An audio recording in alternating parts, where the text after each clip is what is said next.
Mark, what factors drove your decision to invest in an incentive compensation management application?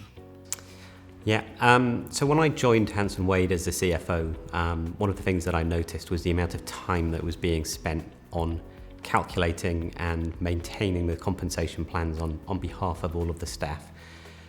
So we had built a sort of highly complicated but effective manual process through Excel, which was centered around a few key individuals in my finance team. So that would be my controller, my head of FP&A, and actually the previous CFO himself was looking after some of the plans.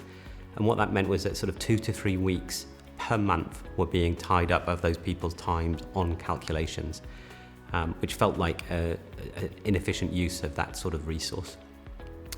The second thing that had been happening is that Hanson Wade has been growing organically very quickly. And as it had grown in many ways. It had developed new products, it had grown with new staff, and in fact the revenue had grown as well. So 3 of those inputs into the models were all growing, which were making them more and more and more unwieldy, to the extent where at some point in time they would probably fall over and they would probably not work at all anymore. So they just weren't scalable. That was a real sort of fear for me as a CFO, that I wouldn't just be able to pay the staff their variable comp anymore. You can imagine the consequences of that would be pretty severe.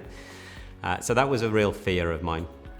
And then the third thing really is around mistakes. It was evident immediately that lots of people were being paid incorrect amounts. There was relatively small errors. People are very sort of reasonable and tolerant, and you're able to correct those things. But you only know the ones that you know, and there are almost certainly for every error that you find there are more that you don't. And so the fact that we didn't have a structured system in place just meant that I knew that mistakes were being made all of the time, and it was something which we wanted to try to reduce. How does a incentive compensation management application drive better reporting and control? So I think the key thing around it is the structure that it gives you. Being able to have all of the data within one central database allows you to achieve a lot of things. I mean, firstly, it's much more scalable.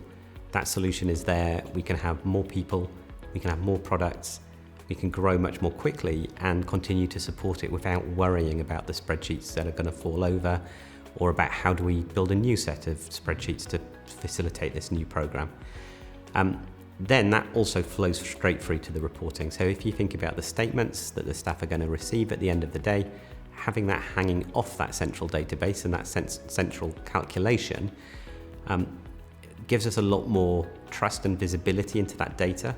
And it allows us to build the credibility with the staff that we're getting those calculations right first time. So I think that is the core of the control side of it. Then taking the reporting forwards, you can think about, is it having the desired impact on the business? How does that compensation stack up against the performance it was trying to drive? In the future, how do you see incentive compensation management driving better behaviours and performance in the business? I think that's a really great question, and I think if I start with something about how I can continue to support my business with that first. Again, when I joined Hanson Wade, my CEO was petrified that I was going to tell him he couldn't use the compensation plans that he'd already put in place. It was something they were really proud of. They were complicated, but they'd driven the growth of the business over the last 5-10 years in terms of how that had moved the needle, how it had grown very, very rapidly. And the incentive structure is complicated. It works across a number of functions. And as we'd looked at the way that we were calculating, it just didn't work anymore. So the first thing was, can we continue to support that growth that had been so successful and such a key part of the business? And the great answer was, by doing this, yes, we could, absolutely. And then I think as we look further forwards now, it's like, okay, great. Not only can we support this, we can get better reporting, better intelligence. We can see what's working. Can we tweak these things more quickly? Can we move faster? Can we drive the better behavior even quicker? I think the answer to all of those things will be yes. And so it gives us a lot more flexibility in those plans and driving the correct behaviors to keep that fast-paced growth going throughout the organization.